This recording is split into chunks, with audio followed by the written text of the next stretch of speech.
Hi, I'm Tim Scales, the Director of the Center for Entrepreneurship and the Center for Economic Education here at Indiana University East. It's my pleasure to introduce you to another episode of In Your Business. We talk to local entrepreneurs, we learn about their business, we learn about why they started their business, how they started their business, some of the opportunities their businesses has provided them and their community, as well as some of the hurdles they've gone through, some of the challenges.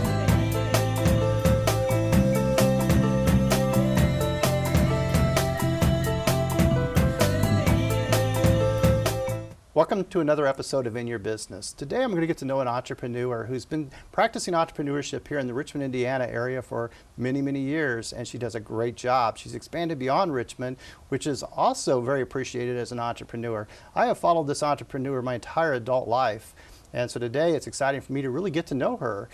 Even though I have followed her, I've never met her until today. So Jeanie Rush, welcome to the show.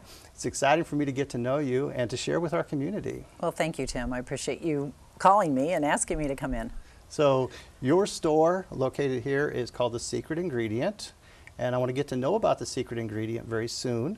But prior to that, I'd like to get to know you. I get to find out about the entrepreneur and find out about, maybe as a child, was your dreams and aspirations to be an entrepreneur, or what were you thinking? You know what? When I was in high school, I was very, very active, and I really was involved in so many different organizations, and I really just was having a great time. And I said to my mother one day, "What do you think I should be?" And she said, "Well, I think there's a need for dental hygienists." So I said, "Okay, great." And I thought, sign me up, and that's what I'll do after high school. And I really never thought about what I really wanted to do, but one day when I was a junior in high school, the guidance counselor called me and wanted to know if I would interview for a position on the high school board at the local department store, which was Wolf & Dessars in Fort Wayne, Indiana, where I lived. And I got the job. So as in that position, I was to represent my high school, not only on the sales floor, but also being there on Saturdays. We had certain outfits that they gave us to model. And we also did work with nonprofit organizations. We worked with the blind, we worked with different people, just children as well as adults. And it was just a wonderful board. And the first day that I started, well, it was kind of inventory to begin with. And then I went into also working with Santa Claus and being an elf. And as soon as I got my position in the junior department, because that's where obviously we would be working, I just fell in love with it. I had the most incredible boss. Her name was Rayanne Jeffries. To this day, I would love to find her because she was such a wonderful woman in the fact she was young. She delegated major responsibilities to me, and besides even the high school board, I continued there through college. So she was always wanting me to expand my horizons, and she even made me an assistant manager of a department while I was in high school and I was home for the summer. So I was able to develop and do my own thing as far as merchandising and all that went. So I obviously decided at that point I needed to go to college and get some retailing background. So I went back to my guidance counselor and said, "Where do you suggest I go?" And she said, well, there's the University of Cincinnati or Ursuline College in Ohio that have a good retailing department. Because back then, it was kind of like you went into business, and they didn't really have a lot of retail programs. So anyway, I went up to Cleveland and I interviewed there, and I felt like they had the president of the board of the college was on the board, well, he was actually president of Higbee's Corporation. So we really had an excellent person that was involved in the college that truly obviously understood retail. So it was an excellent experience for me, and I continued working through college until I came back to Fort Wayne. And I did take a 3-month break because I knew as soon as I got into retail it was going to be nonstop, and I knew there wasn't going to be a lot of time. So 2 friends and myself, we went off backpacking in Europe. So we did that for 3 months and then came back, and they asked me to move to Indianapolis and take over a department at Glendale for them, the women's accessory area. And I was manager of that for, I guess, probably 2 or 3 years, and then went downtown as an assistant buyer. So it's just amazing how actually not having any clue what I wanted to do, I got this job and absolutely fell in love. Boy, it seems like it was perfect, because I still today can see the passion and feel the passion that you have for retail. And so in high school you were doing this, then you went into college, you studied retail, right along the same path. You graduate, you come back to Indianapolis. Well, you came back to Fort Wayne, transferred to Indianapolis, and from there what happened? Well, so then I met a gentleman, then got married, and he decided to take a job here in Richmond with the bank, First National Bank then. Okay. And then I started working at the mall. I went up to Ayers and said, I'm going to be leaving because I'm moving to Richmond, Indiana. Do you have anything over there? And they said, well, we have a Sycamore shop at the mall, but we really don't have any management positions open right now. So I said, well, that's fine. I hadn't even gotten back to my office, and it was just, you know, a few floors from my office. They called me and said, oh, you're not going to believe this. We have a job that we can give you. The manager is going to be moving, and we need you in Richmond. So I went out to the mall and managed the Sycamore shop for, oh gosh, not quite, a little over a year or so. And then Julian Vigran from Julian's in town called me, and I had no idea who he was. And he said, I would love to talk to you about managing my store. And so I went and interviewed with him. And he was getting, you know, he had been in business over 30 years. And I thought to myself, how could anybody do this for over 30 years? I just thought that was really amazing to me. Sure. And he was at a position in his life where he kind of wanted me to possibly eventually buy into the store. And I thought, oh, that sounds great. You know, I would love that. So anyway, I started working for him. And then later down the line, he really wasn't ready to sell his business. And I decided that I really needed to leave, because I really wanted to possibly develop something different than Julian, something that wouldn't be competing with him. I learned a lot from him, but I also felt like there was a need for a little bit more younger, contemporary, updated store in town. So that is when I opened my own store in August 1st of 1979, which now is going to be 37 years old this August. So I really have to laugh, because I thought Julian was like, I couldn't believe he could do that long, and here I am over that stage. Wow, that's exciting. It's admirable that you were able to do this for 37 years, and you're still going strong. Oh, I love it. You know what? It's so true. You know, I don't know what it is, but I still have the same passion for it as I always did. I love it because it's just changes all the time, and there's always something new and different. And thank God for my wonderful staff that has given me the opportunity to continue to do it, because obviously I don't do it by myself. Sure. And thinking about that, though, I mean, you opened this shop 37 years ago. Things have changed a great amount in retail as well as every industry. However, thinking about 37 years ago when you started that store, were you nervous? Oh, I think I was very nervous, probably. It's funny, I always say BC and AC, meaning before children or after children. And somebody had honestly said to me, you really need to start this before you have a family. And I think those were wise words. They said, because otherwise you're going to not be doing it till after they get to a point where you feel like you can get back into the business.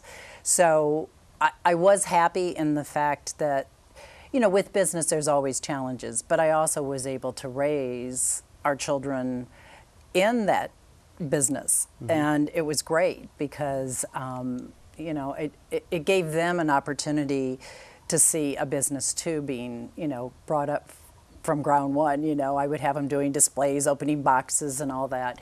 And, I'm really glad that I did go out as young as I was to do that, because I feel like, I'm still growing. I feel like every single day, if you don't learn something, it's probably not a great day.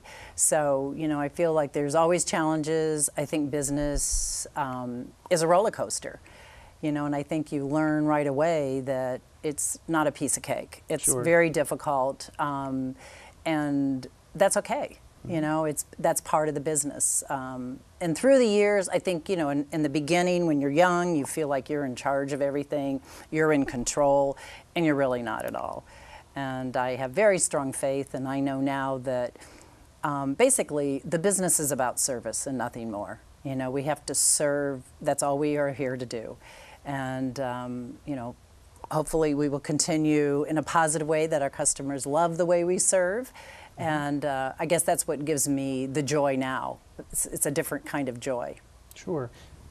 If I may step back, 37 years ago, how did you determine the location? Well, there wasn't a lot of places. I mean, if you can believe this or not, there weren't a lot of places that were available downtown Richmond, you know. I definitely wanted to stay downtown. I felt like, you know, it's fun, it's charming. You know, it's certainly gone through its changes too. Sure. But there were a lot more stores downtown. There were a lot more women's stores. You know, that was the hubbub and where to be, in my opinion. So we didn't want, you know, it was kind of hard because I was still working for Jillian's. And so we got somebody that kind of acted as our representative to find a place. And actually, Stan, you know, the jewelry store, isn't that terrible? I apologize. Stan Davis? Yes, thank you. I apologize. Stan Davis had been in that location, and he was moving. And he was actually a very good friend of Jillian, so it made it kind of awkward too. But anyway, that was where we stepped into. And it was actually, that building was in a trust fund that was in a family foundation. And we were able to rent that. And, you know, I thought it was a perfect size. I didn't think it was too big. I think that was something too, you know, you just don't want to get carried away. And, and I knew I wanted to be, you know, sort of narrow my specifications of who I was trying to appeal to. Okay. Now, is that the same location you have today? Absolutely, absolutely. It's a 100-and-some-year-old building. It's been a lot of things through the years. And at this point, I own the building. The foundation, the family was kind of in a feud and decided that they really didn't want to be carrying that building. So they gave it to us, and not gave it to us, but I mean offered it to us. And we decided it was a good investment at the time. So we're happy that. Well, I'm excited because you're here, okay? Oh, well, thank you. And I grew up in Richmond. Richmond's got so many great things, so many great stories. The networking that's here. I mean, I help you with the name of Stan Davis. I know. Because I know Stan Davis. Growing up here, all of you were my heroes. You know, I looked up to entrepreneurs and to business leaders, and I couldn't wait to become one. And today I'm in the high schools, and as I'm working with the high school students, I think, wow, I am that person that I used to look up to, and it's exciting because it's people like yourself that gives me that energy to do so, and I really appreciate that. But thinking about the business, you've expanded. You're not just here at the store in Richmond, so let's talk about that expansion and how that evolved. Well, I guess, you know, the second year, I mean, that's the crazy thing is right after I had started the Richmond store, my husband then came home and said, oh, we had a really dear friend that had a bookstore here, Books and Company out at the mall. And Annie and Joe had moved their business to Dayton into the Town and Country Shopping Center. And they said, Joe had told my husband that there was a store in Town and Country that was going out of business, and maybe I'd like their fixtures. Well, I had been in this store, and it was the cutest little store, and it was right down from the peasant stock at Town and Country. And I said, I'm not interested in the store. I mean, I'm not interested in the fixtures. I'm interested in the store. Oh. I said, I would love to be in that location. So the couple were darling. They were a darling couple. They were leaving for New York. He was a rep. She had her store there in Dayton. And they really wanted to get out quickly because they needed to leave for New York right away. And they pretty much had sold their house and everything, and they were just down to a few things in the store. And they said, the only thing that we can obviously sell you is our leasehold improvements. And you'll have to renegotiate the lease and everything with, you know, Casto out of Columbus, Ohio. But, you know, we can have this deal over and quickly. Well, 10 days later, 10 days later, I am in that store. Wow. And I leave, I brought things over from the Richmond store. I really felt, I'll be honest with you, owning a small business is a challenge. Sure. And I knew, hopefully, that if I could have 2 small stores, it would help the overhead, help spread out some of the administrative costs. And not that I was taking a salary or anything, but I still had bookkeepers, receiving people. I still had people that I had to pay in the background that, and I thought, you know what, with 2 stores, I felt like it would help things tremendously. So that's what we did. So I left that. I came to the store the first day we opened, and I hired my staff, of course, before. And then I left on a plane for New York to buy more clothes. Okay. So it was kind of amazing. And I remember shortly thereafter, I became pregnant. And I was like, oh no, this probably wasn't a great idea, because I wasn't expecting all that to happen all at one time. But it was a blessing. It was truly a blessing. Like I say, it was fun to raise my children in the business. And 18 months later, I had another child. So it was like, okay. And so I had a son and a daughter. Molly's my daughter, and Rick is my son. And so it was great, It was a fun business together. So now you had 2 children, 2 stores, and things were going well. Indianapolis, when did this happen? No, well, actually, believe it or not, I added another Dayton store in the interim. Oh. And that was on the north side of Dayton. That probably, in my mind, maybe wasn't. That was kind of customers really wanting me to come up north. And I'm not sure that was one of my better business decisions, in the fact that, number one, I had some challenges with my lease in the beginning in a shopping center on Main, and then I moved to Englewood, and then I moved back to Maine in a house. There were too many moves, and I have come to the conclusion through all my moving at different times, even at Town and Country, that was a more of a forced move. When you move, it's like starting over. Sure. Even though customers are familiar with you and they're friends of yours and indirectly business friends, if you're not in the same location and they may not travel that path, you lose them. And Sure. It doesn't matter how many times you call them or send out things, if it's not really in the pattern of what they're used to doing, it makes it more difficult. So I had a major learning curve, I guess I'd say there. We ended up staying in Dayton, I would say 20 some years. Okay. And 14 years ago, staying in Dayton, meaning on the north side of Dayton. So about 14 years ago, I got a phone call from a woman in Indianapolis wanting me to buy her store. And I knew her through the market, but I really didn't, know her well at all. Sure. And it was Tarkington Trend, and it was at 56th in Illinois. Well, by then, I had moved back to Indianapolis, and both of my children were in college, and actually I was divorced then. And I thought, you know what, if I'm going to take a huge risk, which it was going to be, to buy that store, I thought now's the time to take it. My daughter had graduated and my son was still in college, but he only had 2 more years. And I thought now's the time for me to go ahead and just go for it. And Mary J. Miller was still at the bank. She was at Old National then.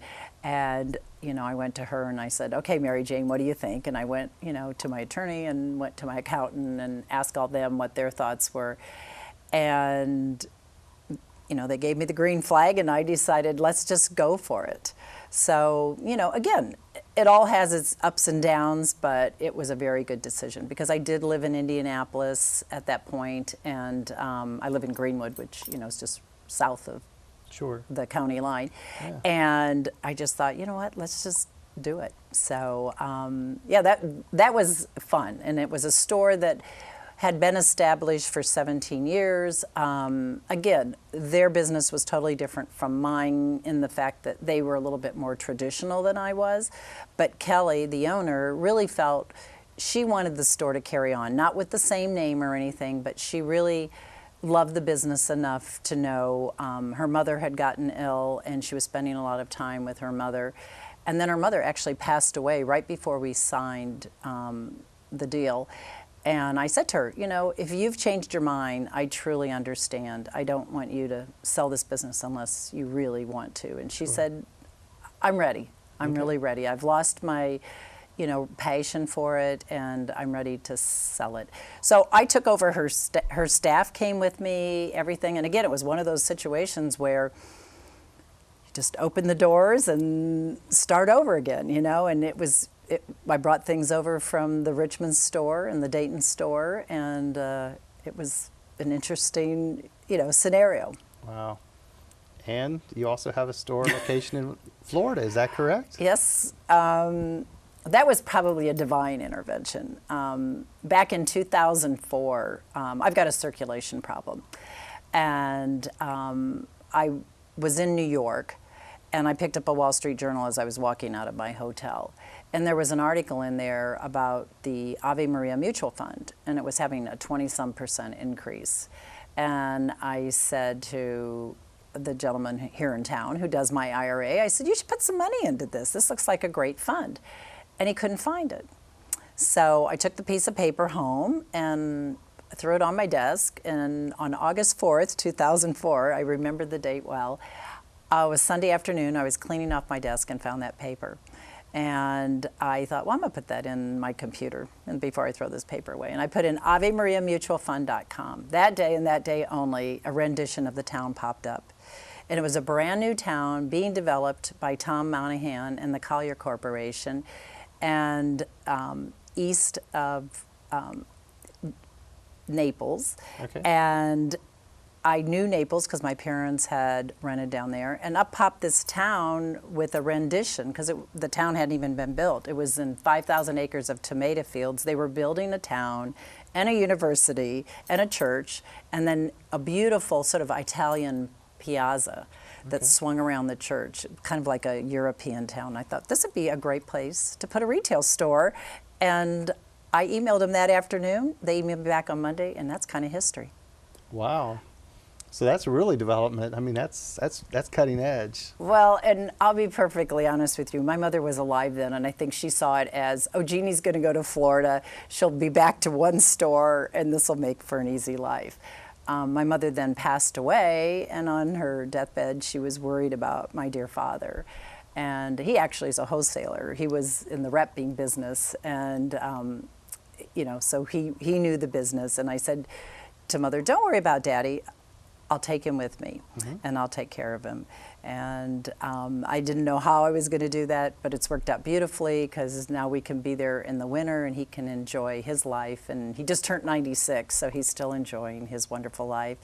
And the whole store has been a real blessing in disguise because in the wintertime, again, thanks to my incredible staff, I'm able to go down there, you know, make a trip back or forth, but spend my season when it's crazy down there with him.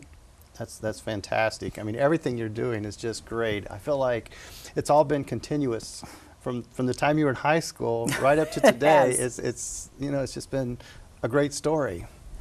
Well, like I say, I think, thank God, the dear Lord and has provided, because even in the bad times, you know, it just somehow worked. And I think that was the advantage of having the different stores, is when maybe one store wasn't doing real well, at least the other one was maybe, you know, making things work. Sure. So you know, it's always been, it's kind of like a little puzzle that just kind of gets the pieces moved around and it keeps working. I'm so happy that you had that 3 months. You know, that you went away, that you backpacked. I did too. That you relaxed. Have you thought of doing that again? Not backpacking, but I love pilgrimages. I love, you know, having peace and serenity in my life. I do know that sometimes I do need to turn the brain off and regroup, you know. Sure. I interview with a lot of entrepreneurs. I go to their shops. I get to know them. And call it nosy, but it's really just interest. I want to learn them. I want to know their stories. And one thing I always find interesting about entrepreneurs is the commitment you have. Any idea how many hours you must spend a week? No, we probably don't want to know that. You know, I love being in the stores. I love working with the customers. I love doing promotions. We do major style shows, and a percentage goes back to nonprofits because I feel like that's our way of giving back in the community. Here, we're lucky enough to have the butterfly release, which gives back to a nonprofit in some other ways. Actually, when my mother passed away, I started a fund called Angel A Wishes. Her name was Angela. Oh, okay. So that's how Angel A, one of my cousins called her Aunt Angel A. So anyway, that's been another wonderful way to give back. But I'll be honest with you, I work at least 6 days a week, and you know, when I come home from the stores at night, I'm still doing paperwork and stuff in between times. So, but you know, if you love what you do, it doesn't really matter. You know, I never feel like, oh gosh, I wish I didn't have to work this much. I probably, in all honesty, would find something to create, to build, to want to do if I didn't. Sure, sure. Well, I want to share with you, here at the university, I have the pleasure of teaching business. And I attribute that to people like yourself because you've inspired me to do so. And I want to encourage the students. I want the community to all get behind business and understand it and hopefully start businesses and follow their passions if that's what they want to do. But I have the opportunity to go around the world. And I travel a lot. I meet friends everywhere. And I think of them as friends even if I'm just having dinner with them. But it's so interesting to meet all these people. I know you have that same opportunity, whether it was Dayton, Indianapolis, Richmond, now Florida, and you meet so many people, but you've been true to Richmond. You've made this store, you've kept this store, and today when I walk in this store, it's as fantastic as I'm sure it was in 1979. Well, thank you. You know, I've been very, you know, blessed. It seems like right now Lori Reed is my manager, and I have to laugh because her sister, Santina Reed, painted my store years and years ago. She and I were friends, and I never knew Lori at all. And it's just fun because everything kind of comes full circle. Sure. You know, it's a very small world. In fact, for my dad's 96th birthday, we were just down at the Biltmore Estates. None of us, I have two sisters and their husbands, we all met there because one lives in Texas and one lives in Rhode Island. And we just thought, we'll meet someplace where, you know, none of us have ever been. And we're standing out waiting for the bus, and a customer comes out from our Florida store and a customer comes out from our Indianapolis store, and they start talking to me. And, it's wonderful that they're so excited to let me know that they are customers and how much they enjoy the store. And I mean, that's our grade card, you know. If I can't feel good about how we serve our customers, I guess my employees know the only time that I'll ever get upset is if they don't treat a customer appropriately. Otherwise, I feel like there really isn't any problems in the business that we can't solve. I think that's great. This concludes another episode of In Your Business. Today I met with an entrepreneur who's just doing an amazing job all across the country, truly. She has people traveling to her stores from all of the states just to get that customer service she spoke of. She has done a great job for the Richmond community. I hope that you'll go down and visit her store, get to know her store, get to know her. And again, thank you for watching In Your Business.